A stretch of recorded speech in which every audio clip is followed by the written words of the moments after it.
নমস্কার, সাবনাভিক নিউজ নেটওয়ার্কে আপনাদের সকলকে স্বাগত। ডায়মন্ড হারবারের জন্য আজ কালো দিন। এই দিনটি ডায়মন্ড হারবারের জন্য কলঙ্কিত অধ্যায় হিসেবে লিখে রাখবে সেখানকার বাসিন্দারা। সপ্তম দফা নির্বাচন শেষে ইলেকশন কমিশনের অফিসের সামনে দাঁড়িয়ে সাংবাদিকদের মুখোমুখি হয়ে নির্বাচনী সন্ত্রাস প্রসঙ্গে এই প্রতিক্রিয়ায় দিলেন ডায়মন্ড হারবারের সিপিআইএম প্রার্থী প্রতীক-উর রহমান। শুনবো তার বক্তব্য। এনটিআর দুটো বিধানসভা যে যার ছাপ্পা চলেছে, তারপরে বিষ্ণুপুর, বজবজ, মহেশতলার বিভিন্ন পাটে অবাধের লুট এবং ছাপ্পা চলেছে। আমরা ওই 3টে বাদরের কথা শুনেছিলাম না, বুড়ামাত দেখো, বুড়ামাত শুনো, বুড়ামাত বলো। এখন নির্বাচন কমিশন হয়েছে কুচমাত বলো, কুচমাত শুনো, কুচমাত দেখো। একাধিকবার রিপোর্ট করেছি, একাধিকবার মেল করেছি, হোয়াটসঅ্যাপে মেসেজ করেছি, ফোন করেছি, কোনো উত্তর নেই, কোনো রিপ্লাই নেই। নির্বাচন কমিশন বোবা দর্শক হয়ে বসে আছে। আর তৃণমূলের বাইক বাহিনী গোটা ডায়মন্ড হারবার লোকসভা কেন্দ্র জুড়ে ছাপ্পা রিডিং করে বেরিয়ে গেল। আমাদের সিপিআইএমের কর্মী এজেন্টকে মারধর হলো, ভুয়ো এজেন্ট বুথের মধ্যে বসিয়ে, এখনও ভুয়ো এজেন্ট আছে, সেই ভুয়ো এজেন্ট বুথের মধ্যে বসিয়ে ভোট করিয়ে চেষ্টা করা হলো। এটা স্ক্যান করানোর চেষ্টা হচ্ছে যে ডায়মন্ড হারবার কোথাও রিডিং হয়নি, সিপিএমের এজেন্ট আছে। আমরা প্রথম দিন আজকে সকাল থেকে কন্টিনিউ রিপোর্ট করে যাচ্ছি যে আমাদের এজেন্টদের ফর্ম ছিঁড়ে নিয়ে গিয়ে ভুয়ো এজেন্টরা বসছে, ব্যবস্থা গ্রহণ করি।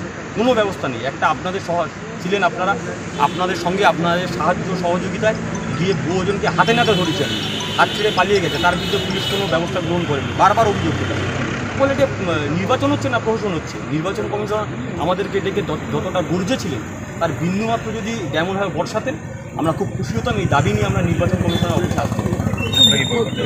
আজকের গোটা পশ্চিমবঙ্গের ক্ষেত্রে ডায়মন্ড হারবার লোকসভা কেন্দ্রের মানুষ, আমি ডায়মন্ড হারবার কেন্দ্রের বাসিন্দা, আমাদের কাছে মনে হচ্ছে আজকে ডায়মন্ড হারবারের লজ্জার দিন, কালো দিন। ডায়মন্ড হারবার মানুষ এই দিনটাকে কলঙ্কিত অধ্যায় হিসেবে লিখে রাখবে। আমরা এসছি, খুবই কন্টিনিউ, আপনারা আছেন, দেখতে পাবেন। অভিযোগ তো জানাবো, আমরা শেষ দেখে ছাড়বো বলে আমরা এখানে থামবো না।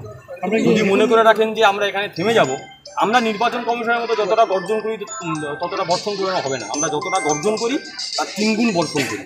বলে আমরা এসছি যখন, আমরা শেষ দেখে থাকবো। কিন্তু মুখ্য নির্বাচনী আধিকারিকের দপ্তরের তরফ থেকে একটু আগে সাংবাদিক বৈঠক করে জানানো হচ্ছে যে বিক্ষিপ্ত কিছু ঘটনা ছাড়া মোটের ওপর শান্তিপূর্ণভাবেই হয়েছে এবং একইভাবে কেন্দ্রীয় বাহিনীর জওয়ান এবং কিউআরটি টিম তারা বুথে বুথে পৌঁছে গেছেন, সাধারণ মানুষকে পরিষেবা দিচ্ছেন। কীভাবে দেখছেন মুখ্য নির্বাচনী আধিকারিক? গতকাল রাত 1টার সময় কন্টিনিউ বারংবার, আমার মেসেজ আছে, প্রমাণও আছে, বারংবার general observer, police observer, special observer বারংবার জানিয়েছি কিউআরটি নাম্বার দেয়নি। 1টার সময় কার্যত আরোর সঙ্গে ঝগড়া করে কিউআরটি টিমের নাম্বার নিতে হয়েছে। আজকে ইলেকশন কমিশন বলছে যে কিউআরটি নাম্বার দেওয়া ছিল, ভুল নাম্বার দিয়েছে। সেক্টর অফিসারদের নাম্বার, সেক্টর অফিসার লিস্ট দিয়েছে, নাম্বার দেয়নি। ফলে ওনার মনে হতে পারে, কারণ উনি কোন সেটিং করেছে জানি না, হঠাৎ যেমন এর আগে তো ভালো ইলেকশন হচ্ছিল, হঠাৎ সপ্তম দফার নির্বাচনে আপনাদের সাংবাদিকরা তো অনেকের মাথা ফেটেছে, সাংবাদিক বন্ধুরা তো আক্রান্ত হয়েছে। হঠাৎ এই সপ্তম দফার নির্বাচনে ডায়মন্ড হারবারে এসে হঠাৎ স্ট্রিক্ট হয়ে গেলেন কেন? কোথায় সেটিং আছে? কাকে ভয় পাচ্ছেন? কে উপর থেকে ইনস্ট্রাকশন দিয়েছে এখানে কথা বলা যাবে না? কে ইনস্ট্রাকশন দিয়েছে ভাইপোকে জেতাতে হবে? ফলে বাংলার মানুষ জানতে চাইছে, বাংলার মানুষ কি বলবে জানি না। আমরা এখানে ছেড়ে কথা বলছি, আমরা এর হিট করে আমরা শেষ দেখেছি। ছোট মাতব্বর, সাবনাভিক নিউজ, কলকাতা। সমস্ত খবরের আপডেট পেতে লাইক করে সাবস্ক্রাইব করুন সাবনাভিক নিউজ। সেই সঙ্গে বেল বাটন প্রেস করতে ভুলবেন না। আপনাদের একটা সাবস্ক্রিপশন আমাদের জন্য অত্যন্ত মূল্যবান। জয় হিন্দ।